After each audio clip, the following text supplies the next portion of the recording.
basically slander against the Christians and slander against the people who believe in the God of the Old Testament. And Tom, Tom's got some of the most fascinating stories to talk about, and actually events, because he's literally been to Mount Graham, where the Vatican has their observatory, and people have heard it's called Lucifer. That's an acronym, but they know exactly what they're looking for. And we just interviewed Tom for the newest episode of True Legends, the series, and the subtitle of that has always been, "They who control the past determine the future."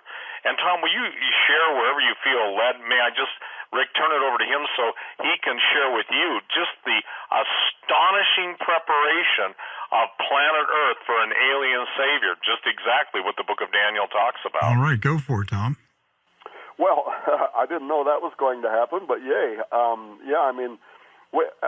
Rick, as you know, because you interviewed me, it's probably been about 3 years ago now when we first went up to Mount Graham on this subject matter, where we had made this prediction that Pope Benedict was going to step down, Benedict XVI. And, at first, people all around the world were laughing at us. They were saying popes don't step down, they don't resign, they die in office, it's never going to happen.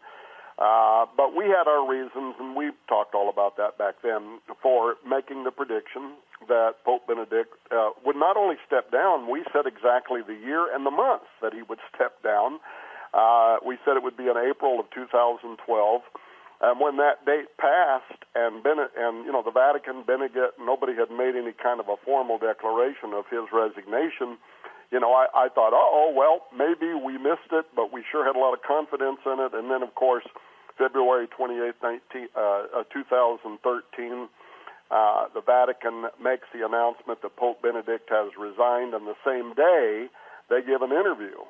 Their El Observatorio Romano, their official media outlet, gives an interview with the New York Times in which they admit that Pope Benedict XVI had actually officially resigned in 2012 when he returned from a trip at the end of March, made it official internally and only to a handful of select members of the Curia, the Roman government, in April 2012. Well, when they made that announcement, I got to tell you, my phone line lit up, people all over the world, including from Rome, wanting to know who our insider at the Vatican was.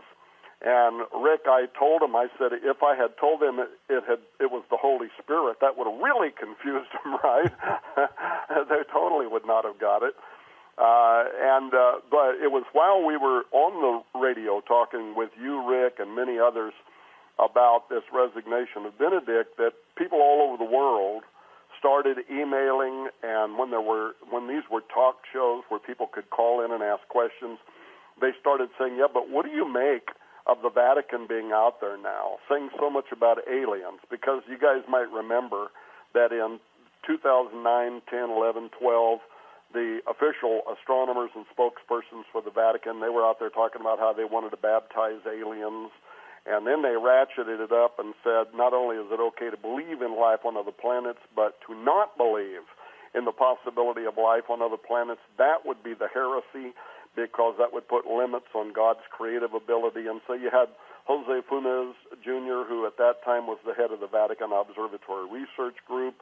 You had Guy Consolmagno, who's now the new head of the Vatican Observatory Research Group. And Guy Consolmagno actually gave me 5 interviews with him via the internet from Rome when we went up to Mount Graham. So what am I saying? We've been on this quest now for 4 solid years, but it was after we went to Mount Graham in Arizona to try to get an answer, a legitimate answer, for why the Vatican was so heavily invested in the study of deep space. And was there really anything to what Father Malachi Martin had said years earlier on Coast to Coast AM when he said the Vatican's up there because they know there is something that is approaching the earth and it's going to be of the utmost importance in coming years? We really wanted to get behind all of that, but we did not know when we went up there would be a connection to the Nephilim, to the giants, to the subject matter of this interview that we're doing today. because we went up there, we were given full access. I don't want to go back and repeat all that information from our interview earlier. I don't know if you have an archive. If people want to go back, maybe they can listen to those interviews we did then. We did see the Lucifer device. We were told everything that we wanted to know. But it was once we came down off of Mount Graham, and I was on another, well, I think I was on with Jim Baker or Sid Roth, one of those guys, and I said something. I said the reason that the Apache Indian, in particular, but other indigenous peoples, had joined environmentalists in Arizona in a lawsuit to try to stop the Vatican and NASA and Arizona State University from building that observatory on the top of Mount Graham. The reason they joined them was because they were there ahead of everybody else, and their forefathers and foremothers had lived and died on Mount Graham. And therefore, it was something like a graveyard. It was holy ground, and they didn't want people up there with machines disturbing the mountain. I said that on television. Excuse me, I've had a cold for a while. And I was immediately contacted by a member of the Apache Nation. And here's what he wanted me to know. He wanted me to know that while what I had said was okay, good enough, that was not the point. The reason that the Apache had sued the Vatican and NASA to stop them from going up onto the top of that mountain was because Mount Graham is, in their worldview, one of the 4 holiest mountains in all of the world. Now, we've vetted that, and that's not only true for the Apache, it's true for all American indigenous people. Mount Graham's one of the 4 holiest mountains in all the world, and it is because it is what we would call, in our modern lingo, a stargate, a doorway, a portal, a specific geographic location on Earth through which entities have entered into and exited from Earth's three-dimensional reality since the dawn of time. Well, when we learned that, I got to tell you, the conspiracy meter went off the Richter scale in my head about why now that mountain of all mountains became the place that the Vatican was willing to face a federal lawsuit in order to get on top of that mountain. Why not just move to another mountain? And but the other part of the story here is that when Moses was writing the Pentateuch, the very verse that you quoted a moment ago, Rick, Genesis 6:4, there were giants in the earth in those days and also after that. While he was writing that in the Middle East, at the very exact same time, the Anasazi Indians in America were drawing petroglyphs on the walls in the 4 corners of the United States and below the base of Mount Graham that told exactly the same story. A story of a portal opening, giants coming through, 6 fingers, 6 toes, cannibalizing the American people, and they begin crying out to the great God of heaven who sends a universal flood. This is all early American history. Sends a universal flood, washes the bones of the giants up under the mounds of the hills. But it was a tremendous corroboration of the stories of the Old Testament. That, in other words, people who had no known method for communicating with one another at the same time in history were writing down the same story on opposite sides of the earth, and it involved these giants, the Watchers, the fallen Nephilim, and so on. Well, Rick, what's interesting, what Tom just shared, parallel to that, the fascinating thing is that when Jesus spoke in Matthew 16, 18, and I say also unto thee, thou art Peter, and upon this rock, the rock of faith, I will build my church, and the gates of hell shall not prevail against it. The thing that people don't understand is that giants were designed by Lucifer through the fallen angels, through the sexual corruption of the fallen angels and the earth women. But the point I want to make is this. Well, Tom is hearing these Native American legends and writing about it and incorporating into his DVDs. I'm basically sending a team to Peru, and I'm sending them to they've already been sent, to do our True Legends series. What's fascinating, in 2005 I was on Coast to Coast talking about giants because that was the first edition of my book, Genesis 6 Giants, or around that time, and I get contacted from an airman who's in Afghanistan, and he tells me the story of how a giant that was in a rather large cavern. Well, we were fighting the Taliban in Afghanistan. He was, we sent out teams to try and track him down, but they encountered a giant who basically, and I'm talking about a live giant in the 21st century, that basically killed the advanced scouting team and required if you will, a special forces and a special operations team to come in and get this giant, kill him. Well, they killed him and they take him down to the Bagram Air Force Base. And my friend was a pilot, and my friend flew him out. He's now become my friend, but at that time he said up until the time they flew out, he was flying in and out of Afghanistan for the military. He said he used to think I was crazy until they brought a giant red-haired, literally a giant who was red-haired, smelled horrifically, unlike anything they'd ever smelled in their life. 6 fingers, 6 toes, and he put his foot up against the giant's foot, and the giant's foot was somewhere around 4 to 6 times his foot. Now, this is interesting. So 2005 this happens. Now, fast forward a couple years ago, and this is where it ties in with what Tom's talking about. This same pilot is in a bar in New Mexico, and a Navajo elder comes up. And the Navajo elder starts singing and, doing his kind of like song chant that the Navajos are famous for. And the medicine man, a gray-haired individual, he stops. He looks at my friend, and the pilot, that's who I refer to him as, and he looks at him and says, "You have seen giants. The earth has swallowed up the giants. The giants are coming back." My friend, the pilot, had never met him. He had never talked to anybody because he didn't want people to think he was crazy. So then we're in the desert Southwest. Tom's in the desert Southwest. We are there. He's literally there. We're there in the interview. And what's fascinating, we fast forward to Rome. My film crew was over there a couple months ago, Tim Alberino and the cameramen and everything else that went into that. And they're meeting with, you're not kidding you, they're having secret meetings in the dark streets of Rome. And the subject of giants comes up and how much the Vatican has covered up about it. Now, why is this critical? Because the secret governments that rule the world are very aware of these beings, entities. Many of them are still in stasis, and that means obviously they're in a form of suspended animation. Fast forward to just a couple months ago now, and obviously we're talking 2016, and we see the Pope, we see the Patriarch of the Russian Orthodox Church, Kirill, and Obama all meeting in the area of Patagonia/the Antarctica. The Patriarch Kirill goes to supposedly Antarctica to open up the first Russian Orthodox Church there, which is really not the exact purpose of the mission. Now we come to the point where Antarctica is in the news.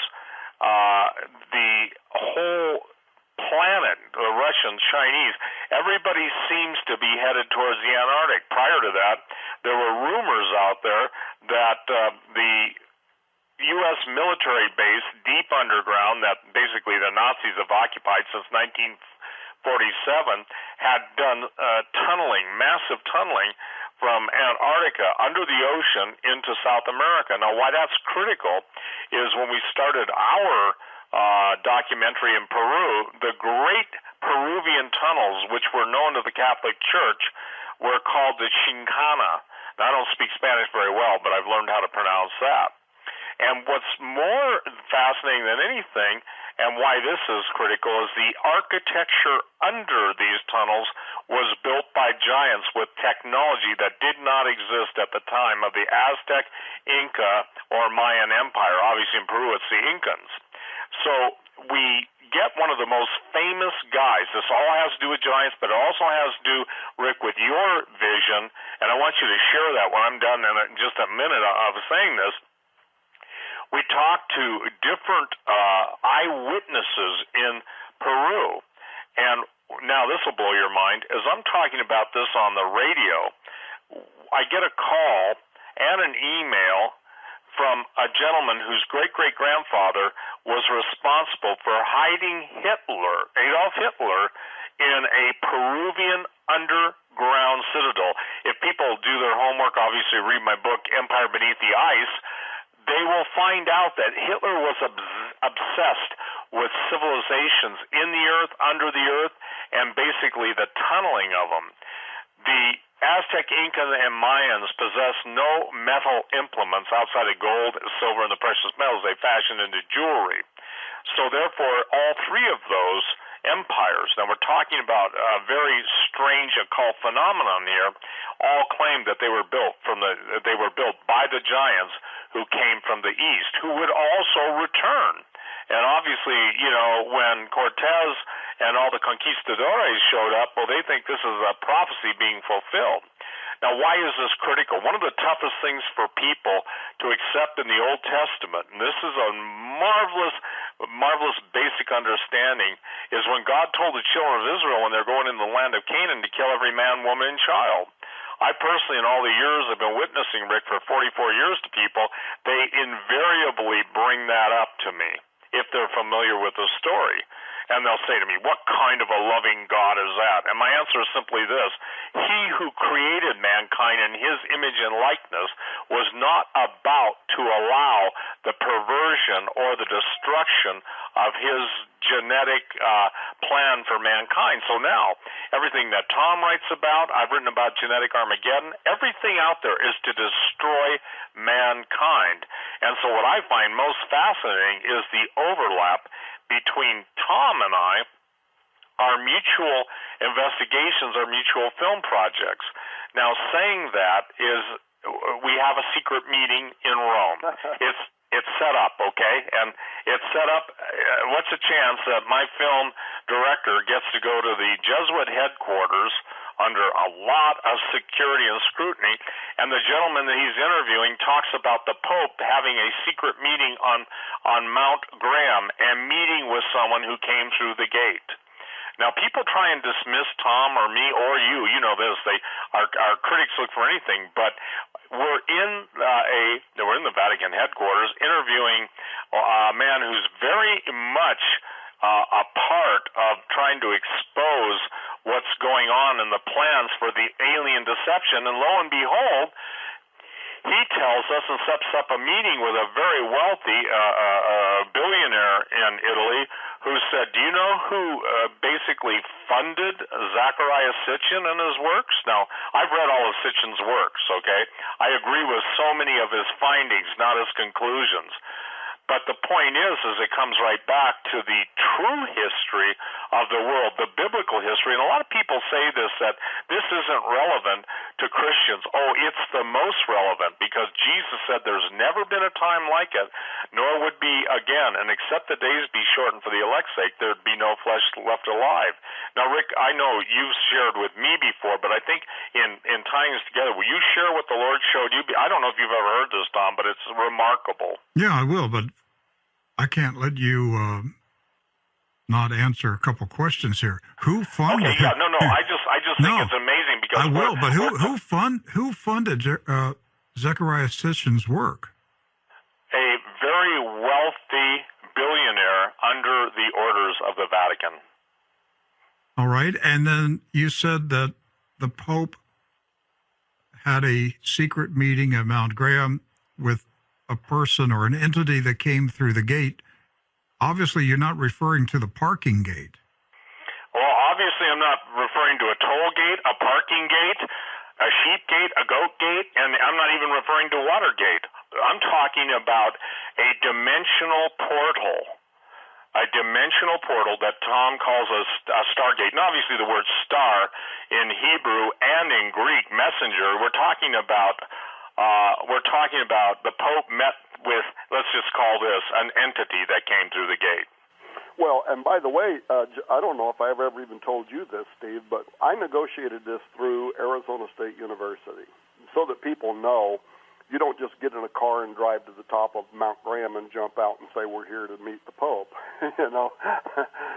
Way down off that mountain, there are very tall fences. And they are electrified, and they've got big notifications on them in multiple languages talking about all the horrible things they're going to do to you if you try to climb over that fence to get up to the top of that mountain. You absolutely cannot get up there. And there is a constant 24-hour-a-day police presence up there. They will arrest you and take you straight to jail. And even when you get to the top of Mount Graham, the only walkways you can be on have little cables, steel cables, that run alongside them with signs saying, do not step off the trail. You can't even step off the trail and walk into the forest. So they are really guarded about everything that goes on up there. But the day that we went to the top of Mount Graham, halfway up the hill, there's an old campground that had been built during the Roosevelt era when the New Deal, and they were creating jobs for people that were survivors of the Great Depression. And so we stopped there to have lunch. And while we were in there, the guy that works for the Parks Department that attends that facility, he had a little fire going in the fireplace, and we're just having a general conversation. Well, when he found out we were actually going to the top of Mount Graham, we had a guide from ASU that was going to get us there. He got really quiet, and he looked at us and he said, "Are you going up there because the Pope was up there the other day?" And I said, "What are you talking about?" He said, "Well, when they brought him in by helicopter." And we didn't know anything about what he was even talking about, and so then he just let it go. And we didn't make nothing about it. We didn't include it in our book, Ex Vaticana. We didn't say a thing about it. But you didn't know that, Steve, that this guy that works for the State Parks Department, he had asked us that very question in actually very early 2012 when we were finishing our research.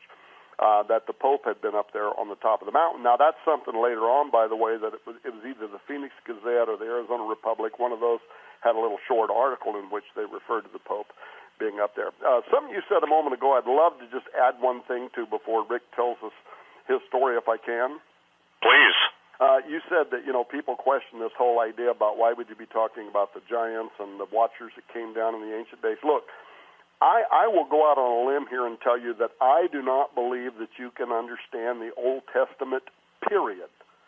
You cannot understand the Old Testament if you don't understand the story of the watchers coming down. You go to Psalms 82, and here's God standing among what it calls among the council of the gods. Read that in the King James Version.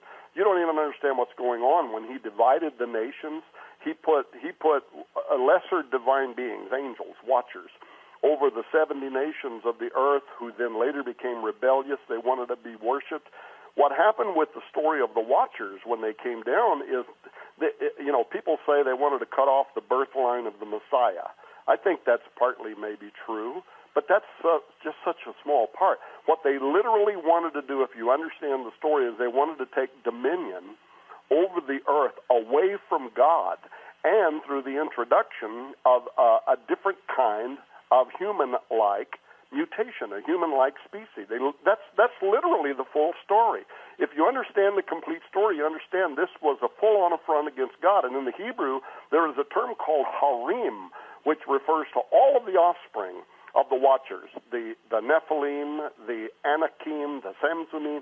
And this word harim means those who are dedicated to destruction. Think of them as literally the first ISIS of the early world, who were dedicated to wiping out anything that wasn't part of them. And if you understand what's going on there, then you understand why God tells Moses and Joshua and all of his other champions that they are to be in perpetual war against those who are dedicated to harim. This is the reason why when they go into Canaan, they go into the Promised Land, Joshua comes down off the mountain, comes back up onto the mountain, he says, "We are more than able to take it." You quoted a scripture a moment ago, Rick, that says, "We were as grasshoppers in the eyes of our enemy, and so we were in their eyes." That was the evil report. But Joshua and Caleb said, "Let's go up at once and take it because we're more than able."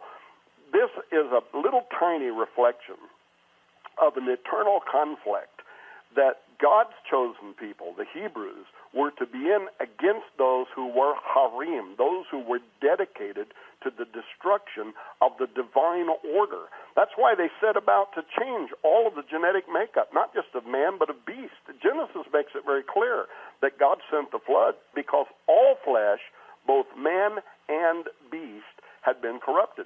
This was an assault on God's divine order. It was an assault against God. It was an attempt to literally take dominion over the earth away from God and to wipe out everything that God had made. Now, once you understand what was going on, then when you read the Old Testament and you read those passages where these people are, where Saul sins against God because he refuses to wipe out entire populations of people, you understand. It's not because he's this genocidal, jealous maniac. It's because there was a corruption of the bloodline. And in order to preserve humanity and to save mankind, which God had made in his image, to save those who were made in the image of God, they had to wipe out those who intended to take dominion from God with a new form of polluted humanity. Tom, if they had succeeded, then they would have interrupted the virgin birth of Jesus Christ. Mary would have been corrupted. They would have done that too, but my point is that is only one piece of a much bigger and more complex issue. But that is part of it, certainly. Then let me step into this because I think it's the major, but the corruption, because if you go to the book of Genesis, everything that God created, the scripture says, and he saw that it was good. Right. Every barrier that God created in Genesis and the forbidding of cross-species breeding, etc., everything was after its kind. One of the most fascinating, Rick, legends out there is about how the fallen angels, the watchers, had even intercourse with beasts, especially a bull.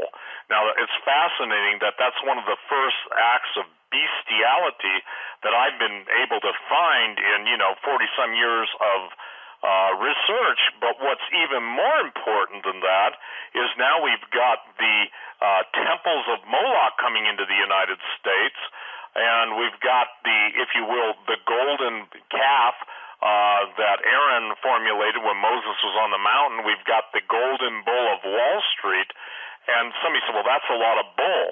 But you don't understand that the genetic manipulation is taking place now. Tom and I started talking about this, 15 years ago? Yeah, a long time ago. Yeah, that's a long time. And when we started talking about this, people thought, what planet are these guys from? And we're saying, no, we're trying to tell you what planet those who came to destroy humanity. So I believe that the single most, and again, we can maybe have our take on it, but the point is that the promised seed in Genesis 3:15, because there's two instances of the word Nephilim, okay, and you read them both in Genesis 6:4 and also in Numbers 13:33. Now, notice the 13:33 is interesting. Once before the flood and after the flood, because people say, well, where are the giants? Prior to the flood of Noah, they were big. I mean, really big. There were the Cyclopeans that were sometimes 90 and 100 feet tall. The Colossus of Rhodes. And what most people don't understand, three of the emperors of Rome were 9 feet. Maximinius is one of them. They can go on my website, Genesis6Giants.com, and look at the illustrations. They can even look it up on Wikipedia. But saying all that, the point that we're trying to make to everyone is now, Jesus said, it was be just as in the days of Noah. We're outside of, 8 human beings, and when perfect in their generations means out of all the population of the planet, they can fight over how many people are alive at that time, but that's all who are genetically not tampered with.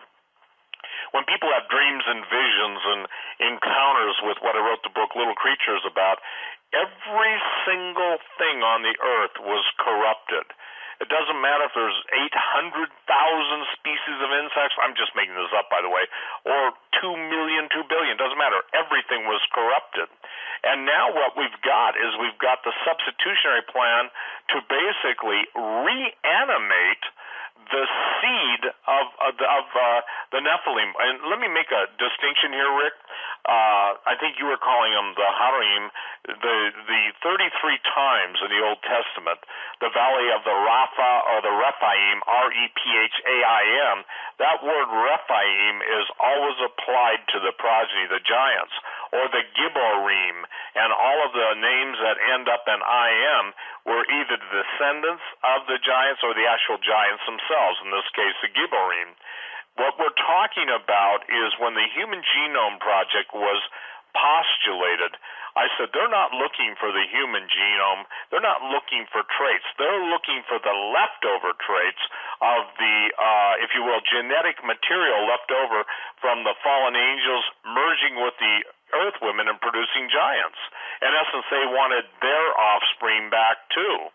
And so when Jesus talked about the demons going out and walking in dark places, imagine this. Imagine a group of people, and I believe that we will prove this, or at least give enough evidence for people to say, you know, there's more here than there isn't here, that the goal has always been to reanimate those bodies that the evil spirits left, because even the demons, they cried out and said to Jesus, have you come to torment us before our time? So when they were sent into the abyss, some of the most dark and ritualistic endeavors have been into the Mariana Trench to loosen and to release many of these entities that were bound up. So when you see the word the dead, you need to go to a concordance, because the dead, literally means the Rapha or the Rephaim. Shall the dead rise to praise thee? Now fast forward right now into our time. What Tom and Chris Putnam were able to get to the bottom line, and I love that statement, beyond all the research, you come to the bottom line. They are preparing the world for the return of the Antichrist, for the return of, what do you want to call them, the lizard people. And when Tom was explained the Vatican's description of who's coming back to claim authority over the world. Remember, Jesus said the whole world lies in the evil one. I mean, Jesus couldn't have been tempted, because Jesus didn't say, you're a liar, devil. He rebuked the devil based on the Word of God. So we're right now fast-forwarded into the most precipitous and perilous times and dangerous times, because imagine the appetite. I think I've proven beyond a shadow of a doubt, outside of children's derivations, that with maybe two exceptions that I can find, all of the giants turned to cannibalism. And what's fascinating is when the Pope, when all the, Kirill, Patriarch of the Russian Orthodox Church, and Obama and others are in Patagonia, they're in the land of what's called the big-footed giants. That's what Patagonia means, big feet. So again, I think that it's critical that people understand this isn't nonsense. This isn't heresy. And I stand with Tom Horn's statement. You cannot understand the Old Testament leading into the New. Jesus said, lo, I come in the volume of the books that is written of me to do thy will, unless you understand the nature of conflict. And that, Rick, is what I'm going to be doing with you on Praiser, and I talk about it with Tom when I'm on Skywatch. God's people have got to understand spiritual warfare goes beyond a migraine headache or an errant brother. We're fighting against things that have been largely invisible that are now becoming visible. The biggest scientific experiment in the history of mankind, CERN and the sub-versions of CERN, isn't it fascinating that the number one theme of that is obviously Shiva, the destroyer of worlds and cosmic recreation. Let me make it clear. You couldn't have a better poster fallen angel, and I believe there's definitely a demon is a disembodied spirit. A fallen angel is that which followed Lucifer out of heaven, and I believe they control the world behind the scenes. That's the only way you can see such relevant evil. But the idea is this, that the biggest money in the world is pouring into CERN. Isn't it fascinating, the God particle? That's what, it's named, the Higgs boson, obviously. But even today, I got an email from somebody talking about blowing up the trace patterns of all of the particle photographs or digital images and seeing all the faces there. And Rick, I was contacted a couple of years ago, I think, and through a third party. They said these scientists at CERN listen to you. They would be scared to contact you, and that's when they started seeing entities. at the end of the chamber. And I think that people have got to understand CERN. God said to us, one of the most important gifts of the Holy Spirit is discernment. And I find it fascinating. It's not a play on words. It's an incorporation. And even though CERN is the acronym for, the group behind it, they are literally trying to define the God particle. I believe they're trying to build a weapon that they believe that they can make war against God. Because what Tom's talking about, just as in the beginning, they are coming to make a greater war. And Jesus said there's never been a time like it, nor would be again. So that means it's even transcends and goes beyond what's happened in history.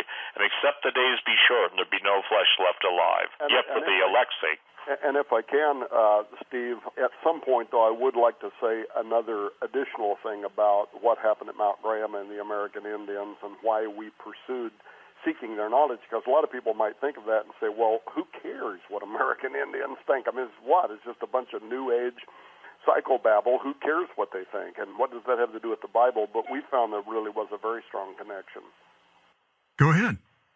Well, just only that when we came off the mountain and we learned from the Apache that they have this, their oldest history involves a story that sounds like it was taken out of the Old Testament. The great God created everything good on the earth, then a portal opened, a fallen reptilian deceiver, and when you see their ancient petroglyphs, which were written at the same time as the Old Testament was written, they show a reptilian with a halo around his head coming through a doorway in the four corners. He teaches the American Indians to practice witchcraft. And by the way, I went to the Four Corners, met with one of the academics from the Navajo Nation, Dr. Don Mose. He's a third-generation medicine man and an academic, very sympathetic to Christians. However, he's got a lot of Christian friends. I actually got my meeting set up with him through an American missionary to the American Indians. But he told us in the native tongue, he allowed me to interview him for 3 hours about the oldest stories of American history and what happened to the Anasazi, whose name can actually be translated an ancient alien enemy, and why they left and departed their cliff dwellings there in the Four Corners. He explained their petroglyphs to me and this story of the great creator who made everything beautiful, everything wonderful. Then the doorway opened, this reptilian deceiver comes through, which was basically a seraphim, a fallen flying seraphim. If you read the Dead Sea Scrolls, by the way, it describes the leader of the Watchers who came down and created these giants that we're talking about today. And it actually names him Makarisha, but it describes him as being very reptilian, very dark in appearance, with snake-like appearance, a very scary to look upon. Well, that's exactly what is depicted in the American Indian petroglyphs.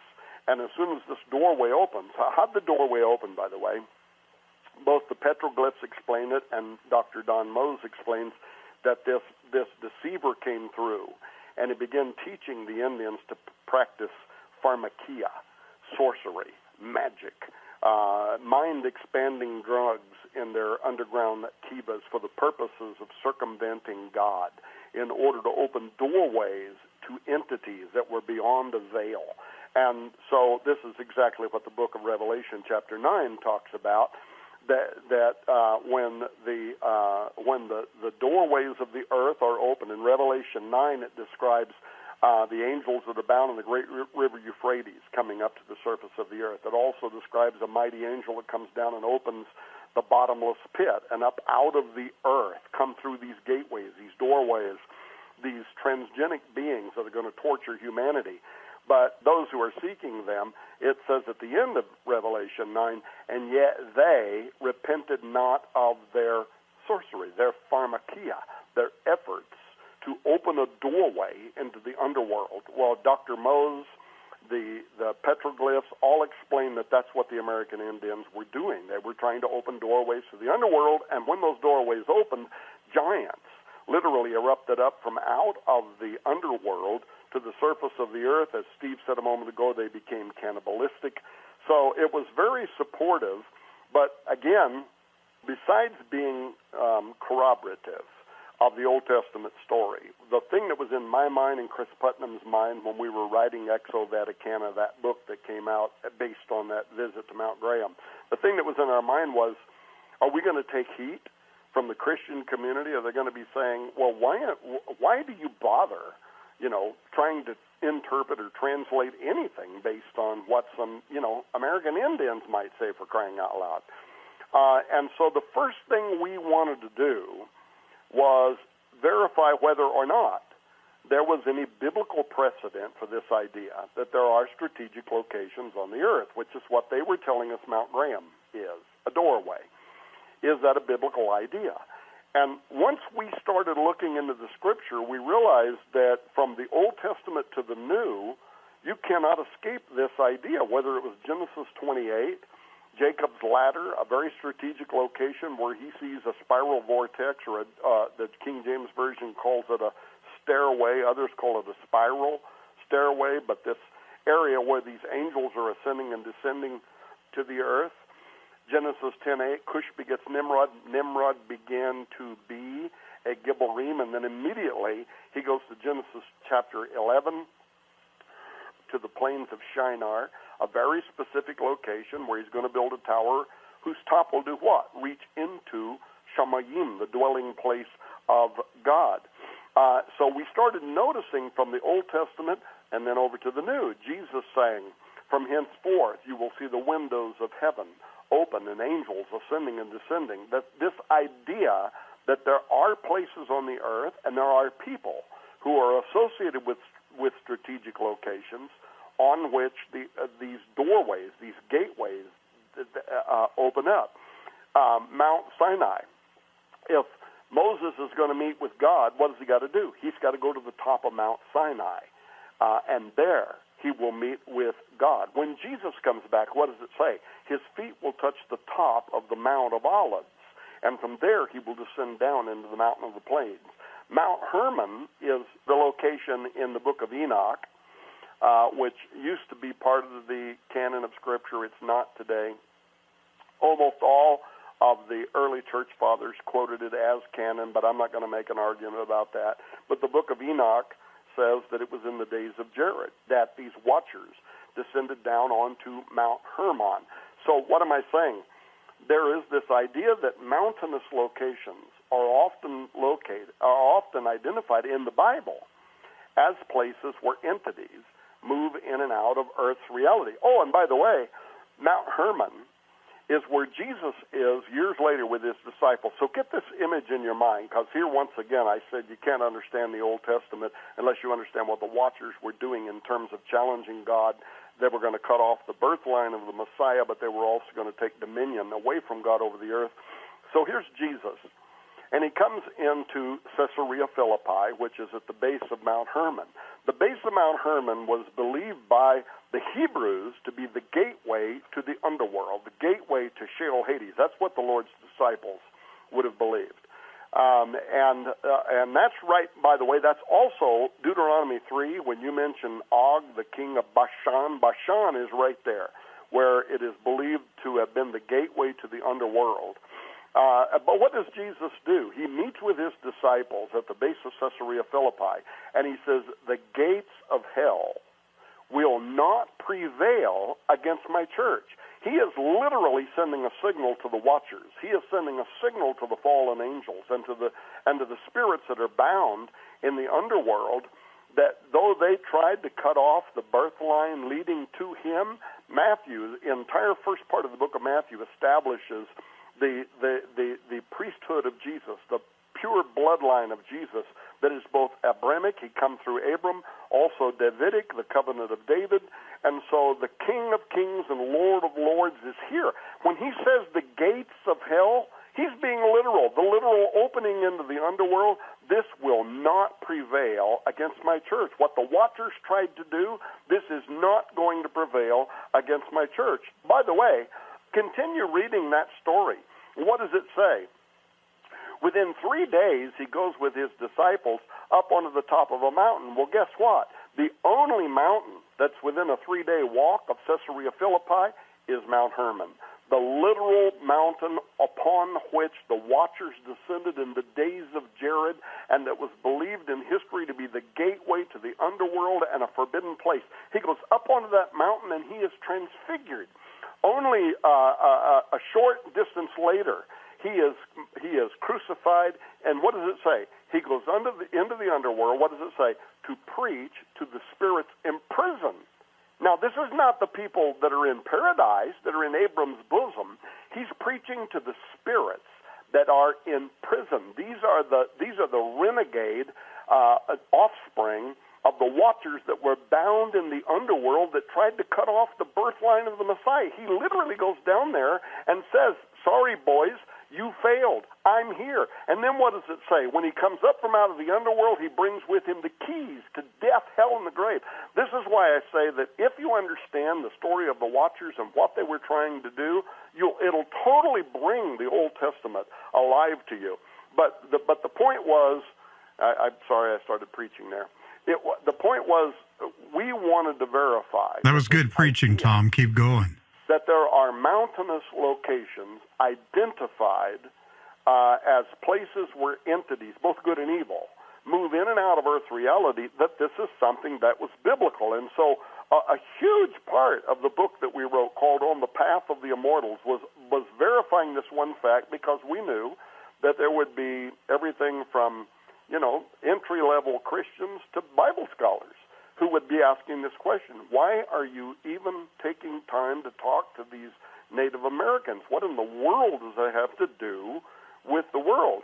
And what we learned was they were saying something from their own worldview that had been paganized, but it corroborated this Old Testament premise that indeed there was a global historic event, and people around the world verified it. I mean, as far back as the beginning of time, from Egypt to Persia, from Rome and Greece, Assyria, Babylonia, Sumeria, they were all telling the same story that Moses is telling, that you quoted at the introduction of this show, that there were giants. This literally did happen. It was not just mythology. This did occur. And people around the world that had no capacity for communicating with one another verified that it did happen. Now, what Steve was saying a moment ago, that's the most overlooked aspect of biblical prophecy. Not only did it happen once before, but according to Bible prophecy, it's going to happen again. And that is something that almost everybody everywhere misses. Most churches, most people attending a church will have never even heard this fact, that according to Bible prophecy, those gateways of the earth, they're going to open again in the Great Tribulation period, and giants are going to literally erupt up from out of the earth, for instance, according to Isaiah 13. Isaiah 13, which talks about the ultimate destruction of Babylon, which has not happened yet. But what does it say in Isaiah 13? It says this, and I'm reading this from the Septuagint because the ancient Hebrew scholars that translated the Hebrew into the Greek Septuagint understood the story better than most modern translators do. Here's what it says. It says, "The vision which Isaiah son of Amos saw against Babylon, lift up the standard on the mountain of the plain, exalt the voice to them, beckon with the hand, open the gates." Now notice that's plural, not just one gate. "Open the gates, ye rulers. I give command, and I bring them. Giants are coming to fulfill my wrath." And then you can go on and read the rest of that text. So, Tom, are they going to come up onto the earth through the volcanoes? Yeah, I have an answer for that, Rick. Absolutely. I cannot find any categories. Even human sacrifice from the Hawaiian Islands into the Indonesia, the South Pacific, they literally not only put it in their myths and legends, but they sacrifice humans because in many cases, they call them the fire beings. What's fascinating is in the end times, what was one of the keys that Jesus said that would be a sign of his second coming? That there would be massive earthquakes or diverse earthquakes, or massive earthquakes, great earthquakes in diverse places. And so everything that Tom has been taught, or not taught, but, well, yeah, I guess you've been instructed by Dr. Mose and all those guys. Everything I know, it's always in the earth. They're coming up on the earth. Jesus said, men's hearts failing them for looking after those things coming up on the earth. And then you get the U.S. military and DARPA, you get all the secret societies and all the secret military scientific laboratories, and they want the DNA of these things.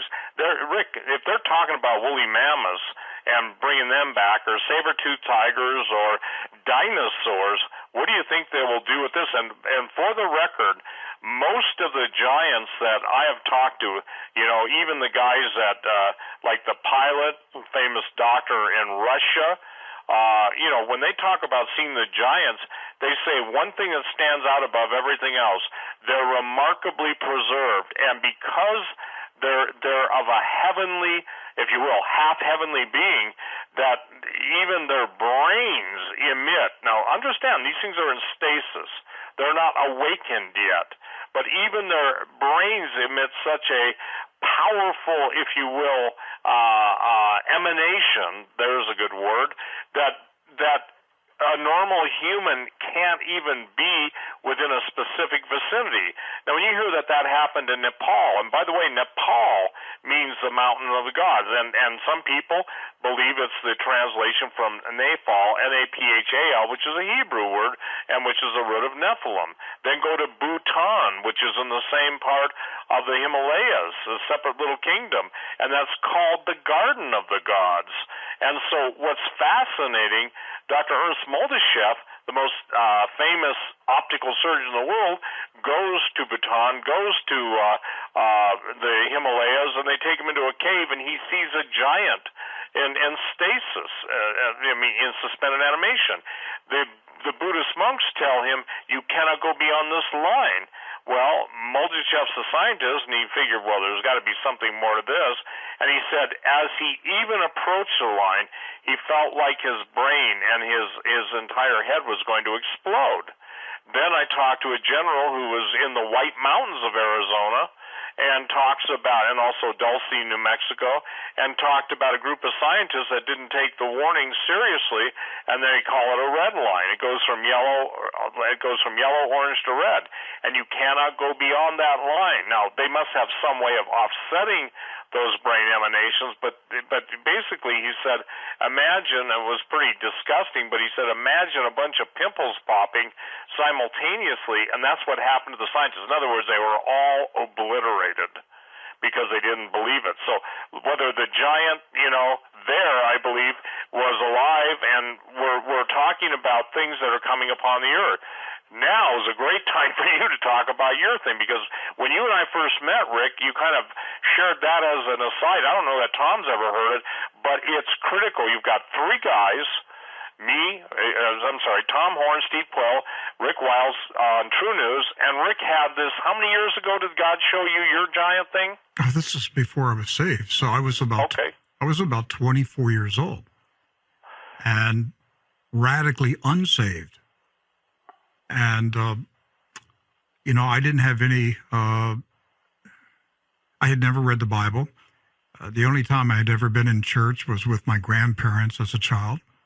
At the time that this happened to me, I was about 24 years old, and just hard-drinking party guy, and had no religious inclinations at all. Although my wife Susan had started going to church and had succeeded in dragging me to church with her and forcing me to listen to preaching every Sunday.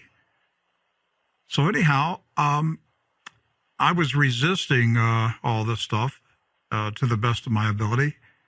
And I think this would have been sometime in early 1978. So I was asleep. It was Saturday night, Sunday morning, and I had this powerful, vivid dream.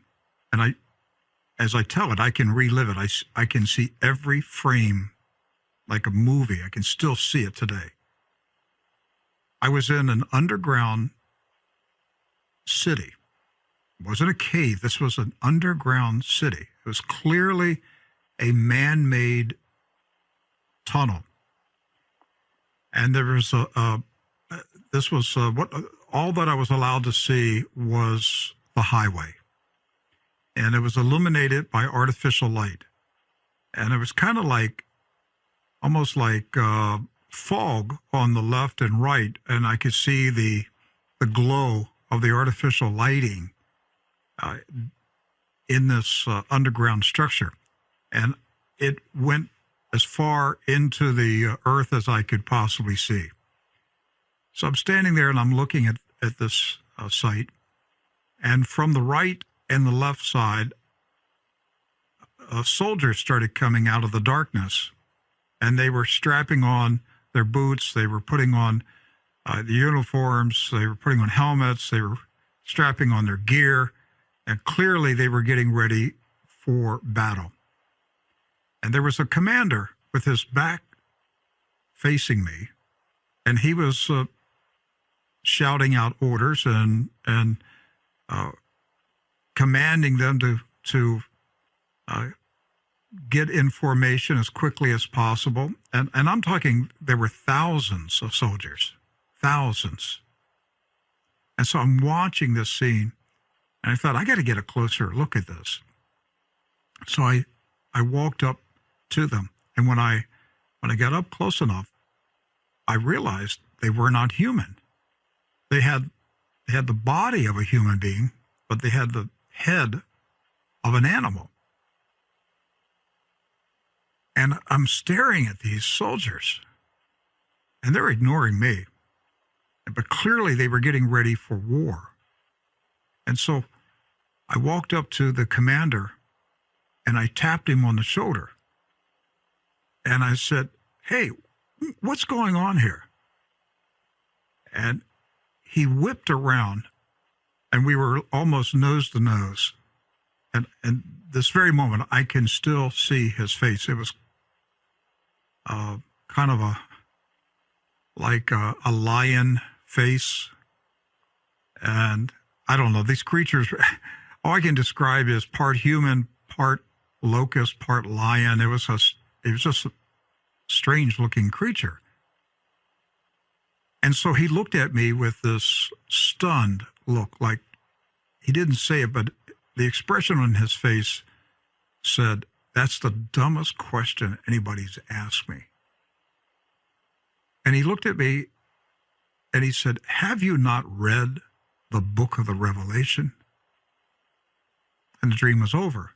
I woke up and I was trembling in bed. I was sweating. I was trembling, absolutely shaken by what I had just seen and heard. And it was near sunrise.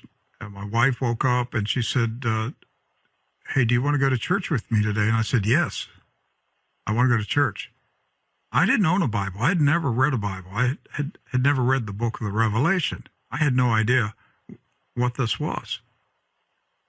But that's how the Lord, that was the thing that the Lord used to get me into church and get me saved. I really believe the Lord allowed me to see. He allowed me to see an army that does exist and that will come forth at a certain time for battle on the earth. Well, what's interesting is I quoted earlier Isaiah 13. I only quoted verse 1 and 2, where the giants are coming up out of the earth. But read that all the way through. Read all of Isaiah 13 through verse 22, where when he ends that quote about the giants coming up out of the bowels of the earth, he also says monsters are going to be there, devils are going to be there, and then he mentions satyrs. Now we're talking about entities that are part human, part animal, transgenic entities that are literally going to come up out of the surface of the earth. Of course, Revelation chapter 9, if you read that, when the mighty angel comes down with a key to the bottomless pit, he opens a gate to the earth. The gateway of the earth opens up, and what comes out? These locusts are all transgenics. They're all part one kind of an animal, another kind of an animal, part human, part beast. So So what you saw, even before you were saved, what God allowed you to see was an image of the end times. Let me tell you something very quickly, and I won't take much time here. I told you that I talked to Dr. Don Mose. He talked about these gates of the earth that opened up in the four corners of the United States. Well, guess what? An excavation that is going on right now in the four corners of the United States. It's actually called the archaeology of, if somebody wants to Google this, the archaeology of San Canyon Pueblo, where they are excavating an area where the Anasazi Indians were wiped out so rapidly and so viciously that nothing like it was ever found before in American history. Anasazi Indians who were literally torn to shreds,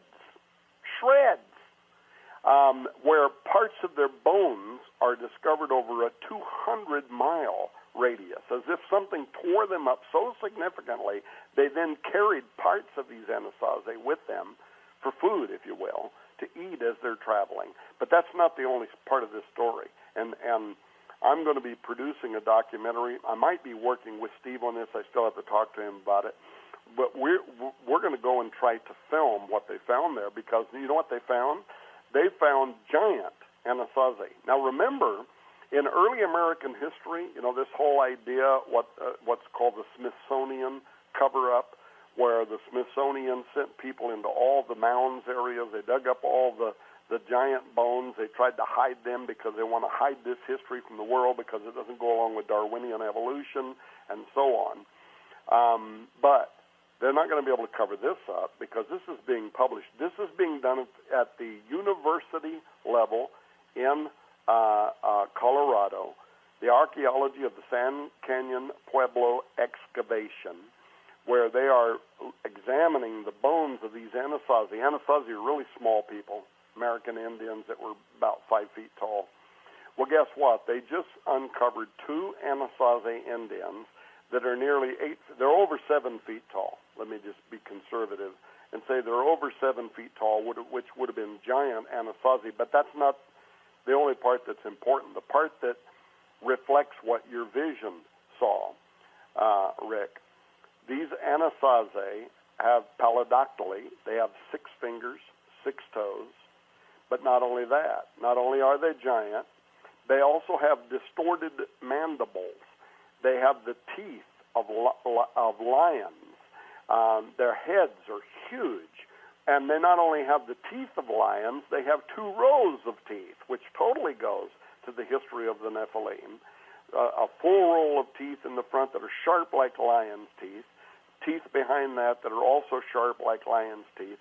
And these are bones that have just been excavated in Colorado as part of the Anasazi digs at the archaeology of San Canyon Pueblo. We're going to try to get permission to go there and film these bones. But this, again, testifies to what you're talking about, that these mutations that came forth in the days of old are going to come forth again. And when they do, they have these very strange, anomalous, part human, part animal-like fixtures about them. I think it's important, too, that, what people don't understand is when they found the Dead Sea Scrolls, they also found a thing called the Book of Giants. Mm-hmm. They found the Apocrypha. But here's 2nd Esdras 5:8. There shall be confusion also in many places, and the fire shall be sent out again. And the wild beasts shall change their places, and minstrous women shall bring forth monsters. And Rick, it's every day the London Daily Mail, which, I wish they'd knock off the right side of their publication just because, they're enamored with Hollywood. But the point is that we're talking about entities being born, even Cyclops. Cyclops are coming back into the norm and into the realm of where they were never spoken of except in mythology and legend. And one thing I want to say, when I've spent 40-some years of my life on this, on True Legends, that's actually a book, it's also a DVD, and Genesis 6 Giants, as Tom will tell you, if people want to get a biblical background, they need to have stuff that's sourced. And the book that I've written, I'm not trying to push my book, but I'm just saying this. I can't answer every question I get in emails about giants. So I tell people, please do your homework. Tom Horn and I have done our homework, and it's like you, Rick. You can go out and research the internet and get every single source article that you're using to illustrate, what the Lord has placed on your heart, and people say, I don't believe it. Well, any honest person who's looking for answers, I want to say this, the Word of God is the foundation for everything Rick does, everything that Tom does, and everything that I do.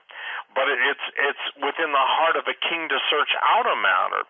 And even the old statement by Sir Isaac Newton that at time the end, basically God would, can you quote that in its entirety, Tom? Which one? At the time the end, God would raise up men who are skilled in the Scripture amongst much clamor. Yes, that's good. Yeah, that's good enough. It basically means this. Clamorous noises are always designed to basically drown out the truth. And it's fascinating. I don't know if you guys have ever had this done, but I've literally talked about this stuff, and I've had people put their fingers in their ears and start going la la la la la la la, okay? And I don't know if you've ever seen that, because one guy just turned to me after doing it and said, I can't stand to hear this. I can't stand to hear this.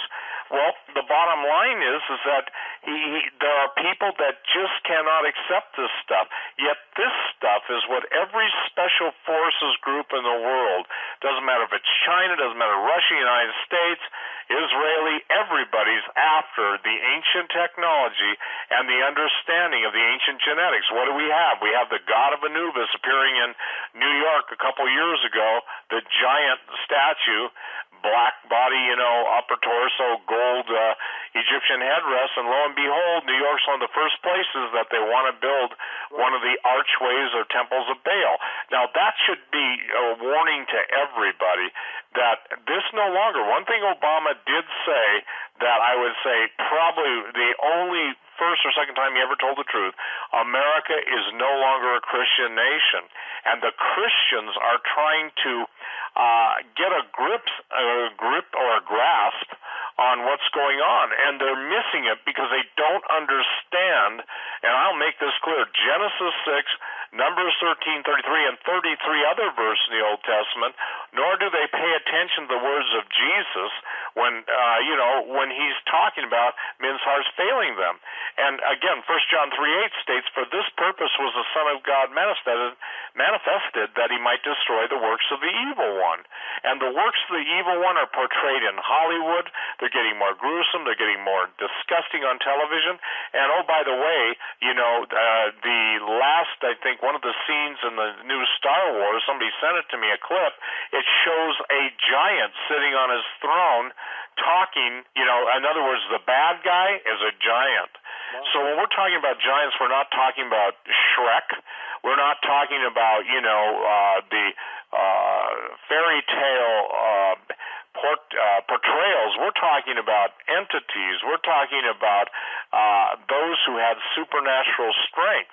We're talking about the idea that the greatest underground citadels and the great monuments of our day, the wonders of the world, were all built by these guys who have supernatural intelligence. It's not Neanderthals as the evolutionary chain.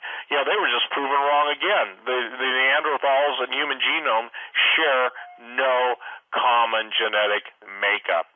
Well, and bottom line is, what Steve is talking about is biblical. This is the point that I want to keep trying to make, is that anybody who would listen to what we're talking about right now that might want to challenge this biblically simply does not understand the Old Testament or New Testament revelation. First of all, number one, the earth is a holding tank.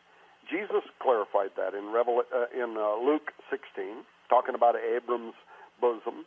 A rich man, a poor man, go down into the earth itself. Jesus said, by the way, he tells his disciples about the story of Jonah, and he says, as Jonah was in the belly of the earth for 3 days and 3 nights, so shall also be the Son of Man. But read the story of Jonah. What does it say in Jonah chapter 2? Jonah swallowed by a great fish. Some people think that was a grouper, not a whale, just a giant fish. But he goes down, and what does it say? He goes down into the bottom of the sea. Read that in the Hebrew. It's so extraordinary because it explains there how he goes to a city, to an area. A city is what the King James says, but an area called Baravak. And the term Baravak means a city of gates. And he goes through a gate. Now, I could talk about this so much. As above, so below. The surface of the sea is meant to reflect what is above, so is below. You can find this in Washington, D.C. with the mirror-reflecting pools. If the average Christian out there doesn't even know what I'm alluding to, believe me, the occultist definitely does. What is above is also below. So below the sea, he goes down into Baravak, and he goes through these gates, a city of gates. That's what it means. And where does he go? He winds up in Sheol, Hades. Well, Jesus says, as Jonah was in the belly of the earth 3 days, 3 nights, so shall also be the Son of Man. He goes down into Sheol, Hades, and as I said earlier, he preaches to the spirits that are in prison, and he comes up from out of the underworld. And it isn't just the story of Jonah. It isn't just Luke 16, Revelation 9. Angels bound beneath the surface of the earth in Euphrates. Job 26:5 describes the Rapha, which Steve was referring to earlier, the dead offspring of the giants. It describes them down there, by the way, squirming beneath the surface of the earth in full battle dress, awaiting the moment that Isaiah 13 moment is going to happen. 2 Peter's 2:6, Jude 6, quoting the book of Enoch, the woman of Endor in 1 Samuel 28. So these are all references that describe for us how dynamic the earth itself is, and that there are gateways of the earth, and under extraordinary circumstances, things can come up from out of the earth. Now, the other thing that we kind of went past very quickly, we started this program, Rick, and you quoted from Deuteronomy 3, talking about Og, the king of Bashan.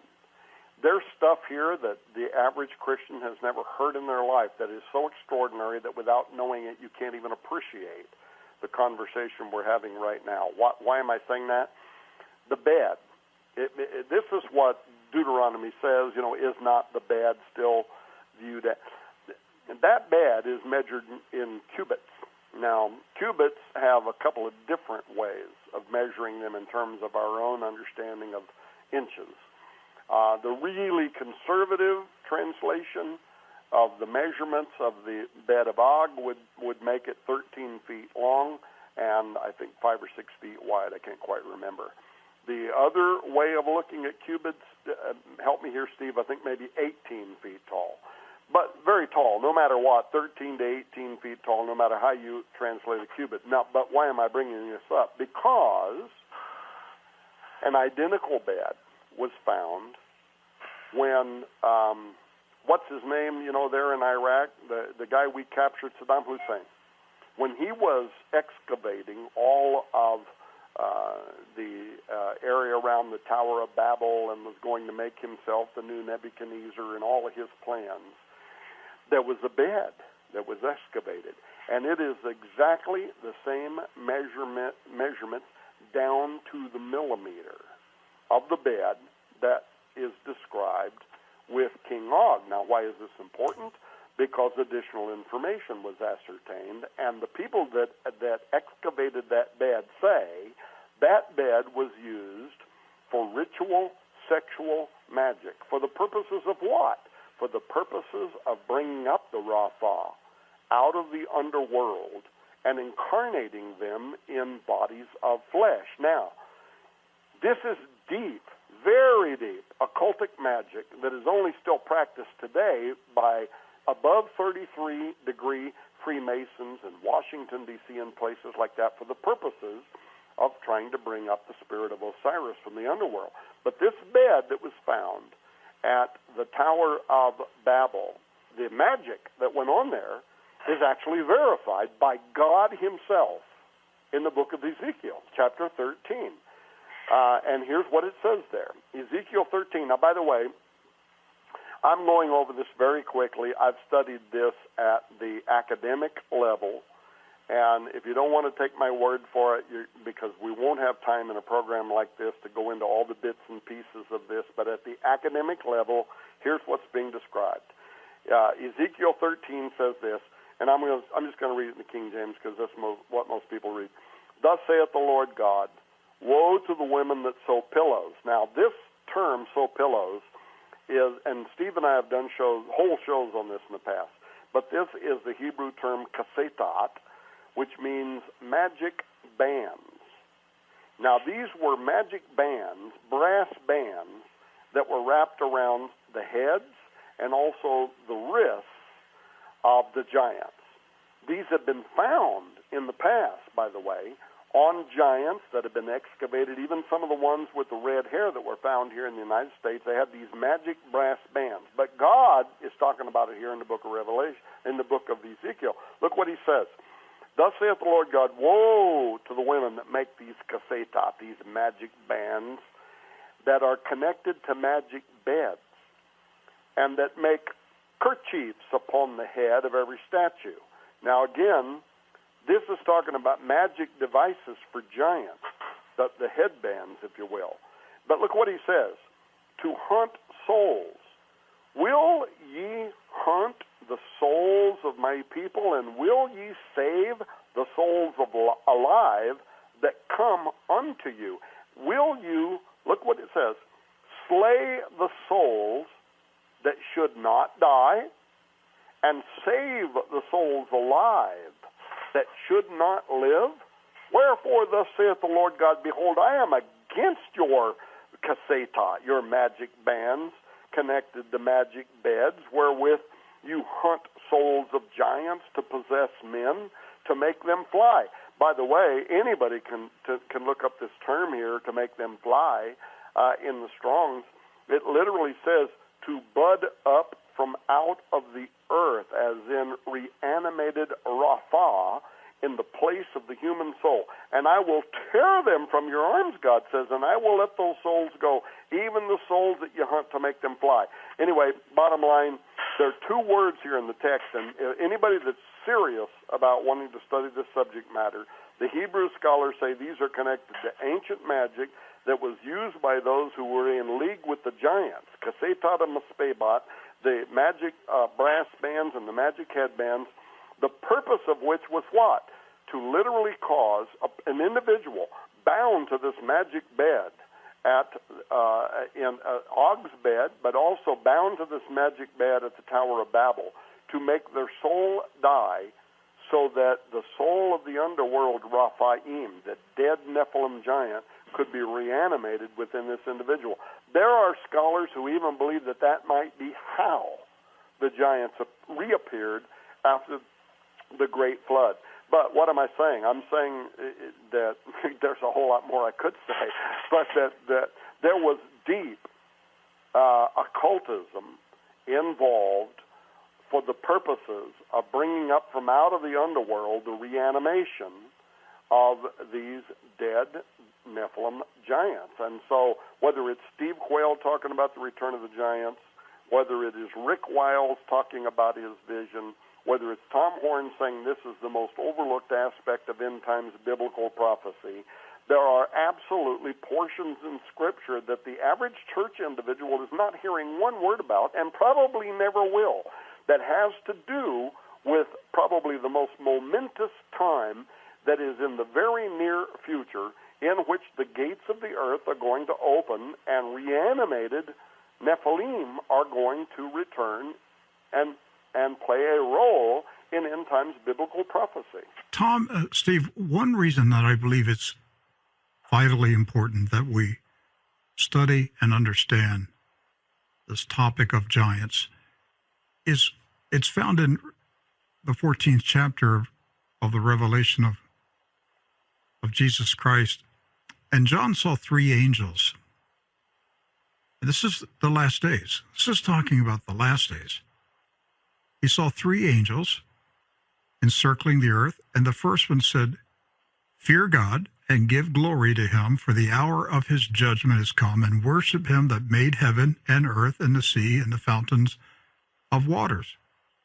A second angel cried, Babylon has fallen, that great city, because she made all nations drink of the wine of the wrath of her fornication. The third angel cried out with a loud voice, if any man worship the beast in his image and receive his mark in his forehead or in his hand, the same shall drink of the wine of the wrath of God, which is poured out without mixture into the cup of his indignation, and he shall be tormented with fire and brimstone in the presence of the holy angels and in the presence of the Lamb. It's my view that if you don't understand this subject of fallen angels and the Nephilim, then you're not going to understand what happened at creation, the fall of man, the appearance of Jesus Christ. You're not going to understand what happened at Calvary. You're not going to understand what happened when Jesus descended into hell. You're not going to understand his victory over hell and the grave. And you're not going to understand the second coming. I think it's vital that Christians in this hour understand this subject. Well, and let me speak to this, Rick. What's fascinating is you and I are on, Tom Horn, out of the Vatican Library. You saw this too, didn't you, Tom? The giant King Og speaks. For a long time, there's been an argument over where are all the writings of the giants. In other words, where are the writings of the Rephaim? And I don't know if you guys know this, but I think it was around the 6th of April, supposedly a Vatican document was released. Now look at the timing. By the way, I think it was 18 feet tall. The reason I say that is because of, the royal cubit and 3 sixes. But here's what's remarkable. God is revealing everything that's been hidden. Jesus said there's nothing that's been hidden that won't be made known. And what's fascinating to me is the Vatican releases, or somebody releases from the Vatican, the only known writing outside the Book of Enoch and some of the apocryphal books, but actually written in his hand. And it starts out, the chapter 7, which begins with the taunts from King Og to Israel. Well, that's what obviously Goliath did to David.